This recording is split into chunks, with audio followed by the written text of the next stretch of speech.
What's going on, tribe? So, I tried to be proactive today. Got up early. I inflated the dinghy, which seems to be holding air a little bit better than it has. It still leaks. Needless to say, I had a few hours before it's unusable and I have to pump it up again. So, I loaded the dinghy up, hopped onto the water there, and started paddling in. Does anybody know what this is? Looks kind of familiar, doesn't it? This is the rowing mechanism that is attached to the top of the dinghy, just in case you don't have a motor and you wish to row. As you guys know, I've been having issues with my dinghy. Well, I finally got it to hold air. Not forever, but long enough to make the dinghy useful. So to test this out, I loaded the dinghy up, and grabbed the oars, and they never had the little locking nut, so I had some duct tape to hold them in place. Hopped onto the water there and started paddling in.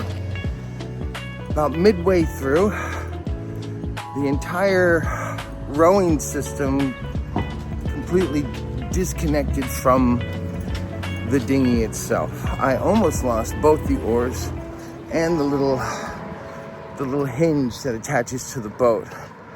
So I single paddled it as far as I could.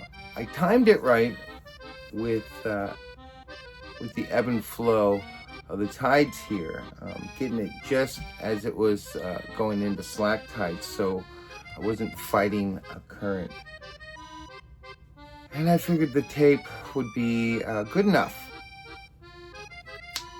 Needless to say, I might have left a little bit early. I should have waited a little bit longer because there was still a bit of a current. In fact, it was kind of picking up and moving rather quickly.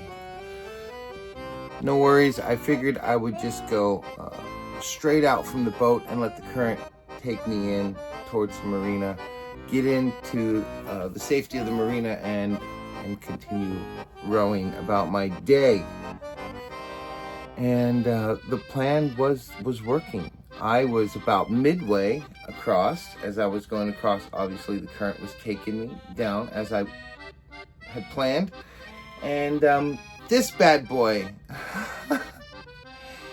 disconnected from the dinghy. And then as soon as it disconnected, the tape came off and this fell into the drink. I grabbed it before it went down to Davy Jones's locker, luckily, and got it back on board. Needless to say, I was left without an oar.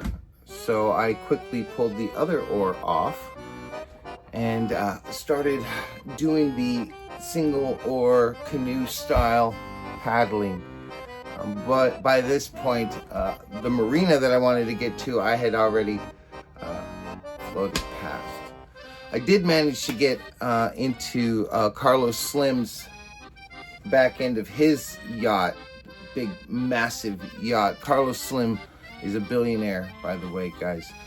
His yacht is the big one that was right over there. So I hit the stern of his boat and sort of pulled myself along.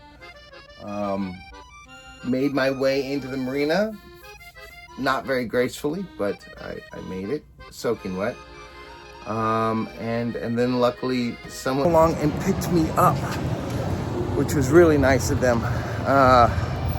Towed me into the marine dock. So now I'm walking the few miles to Chedraui,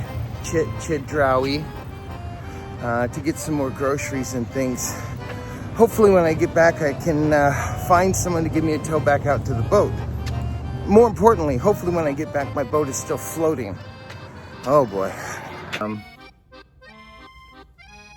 Had to go to the store, so I just locked up the dinghy and headed into Chedraui. I'll never get that right. Chedraui. to load up on some stuff that we needed here. Figuring out how to get back would come to me later on.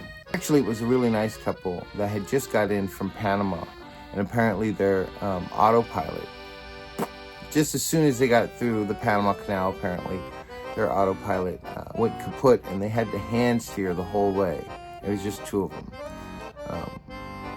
That sucks, but that's pretty cool that they could do that. You know, shows the kind of competency they are as sailors. I aspire to be that way soon. So, dolphins and turtles. I haven't seen either one today. I've been here, sort of just waiting. I'm waiting to hear from Chris, the guy I bought the engine from. Jimmy, I've got the names right, I think. The guy on the trimaran, he's the outboard mechanic, and he's said that he needed the weekend to look it over. Chris was going to call me, well, he was supposed to call me on Friday, just to let me know that, you know, hey, Chris, or Jimmy has the motor, and he's going to look at it, and blah, blah, blah, blah. More, it was just so that I would have Chris's number, because we were being lazy, and I was tired, and I gave him my number. He was supposed to call me so I could have his, but we forgot. I'm not worried about it, though. Chris seems like a really nice guy. Him and Pedro have been part of this community. Every sailor seems to know these two. They're good people. So, either today or tomorrow, I'll hear about the engine. If I get the engine, this is not an issue. So I don't know if I even want to go through the effort of trying to figure out how to get this thing back on there. The motor's coming. So today I'm just waiting. I could go through and clean and organize. Two things I'm really horrible at. I suppose practice makes perfect. Your ADHD caffeine since 1976.